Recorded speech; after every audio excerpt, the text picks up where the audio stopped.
Hey Booktube, it's V, and this is Lala. Who's a good boy? Who's a good boy? Lala wants to join us today because Lala doesn't know how to not put his nose in everything. Oh, yes, I love you too. Quick side note, Lala's actual name is Lawson, and he is a rescue and adopt, don't shop your pets. And it just goes to show that even when you try to go out and pick a cat, the cat picks you when he literally jumps into your arms and doesn't let go. Anyways, in today's episode of V Has Read Too Many Books and Hasn't Made Enough Videos, we are going to talk about The Whisper Man by Alex North. Now, I usually don't read thrillers, but I like true crime, and Halloween was around the corner, and the cover was really pretty, so I was like, hey, why not? The Whisper Man is a book about a father and son who move to a new town after they lose their mother. Or after they lose the boy's mother, rather. Now, the house that they move into is somehow connected to these serial slayings of young boys 20 years ago. The perpetrator in that case was called the Whisper Man, and he's been in jail for a long time. But recently, another young boy has disappeared, and he's disappeared under circumstances that are very similar to the slayings 20 years ago. Then our young boy, Jake, starts to hear a man whispering out his window, which is exactly what happened before. And so the father is like, oh my god, is my son next? And this book also involves point of view chapters from one of the policemen who helps them.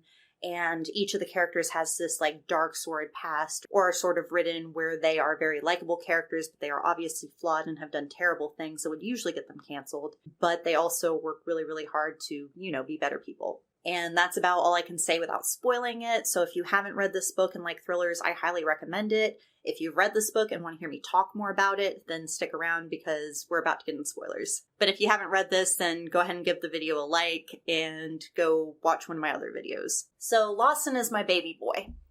Or at least as far as I'm concerned, he's my baby boy. And one of the main tropes in this book is really the father-son dynamic. So you have Tom and Jake Kennedy. Tom is the dad. Jake is his son.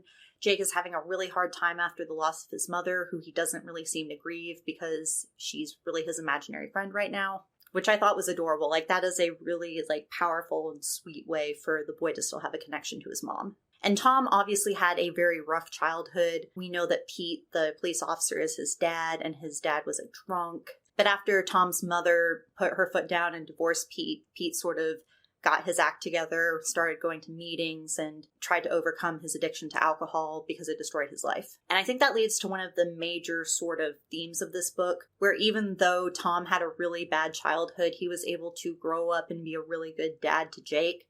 Anyways, where Francis was not able to be a good father figure and would snap and end up turning into his dad. I also really liked the sort of redemption that Pete had. I think it goes to show that people can change if they really, really want to. But terrible events in somebody's life can eat them up and change them into a terrible person. But it doesn't have to be that way.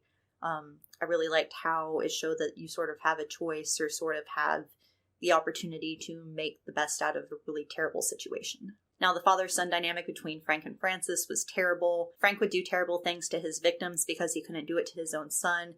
And his son sort of internalized that and ended up putting himself in a position where he could close the loop. And that really tied into one of the other themes, where everything ends where it begins. They find Neil's body near where he disappeared, and the whole Whisper Man killings started when Frank couldn't hurt Francis, so he had to hurt other little boys. And then it all ended with Francis going to prison and his dad sort of finishing the job. And I thought that this book was suspenseful and kind of creepy without being scary. I know I like really screwed up things and like reading about true crime and that sort of thing, but I can't watch horror movies because it's just too real. And I think that the author did a really good job of allowing the reader to enjoy the story without getting too far invested in it. Some people like stories that give them nightmares. I am not one of those people, so I really appreciated this. And this book made me want to try out more thrillers in the future. Maybe I'll read more of what Alex North has written. And if you have any suggestions for thrillers that I should read, comment down below. Do me a favor. If you like what I do, please hit the subscribe button and join the Cap Nation. We'd love to have you. I post bookish videos, mostly about fantasy, mostly darker stuff every week. And if you have a comment or any thoughts or opinions, and I know you do because you're a person on the internet, then just comment down below. And if you think that I suck at this whole booktube thing, also leave me a comment down below and I'll try to suck better next time. Bye!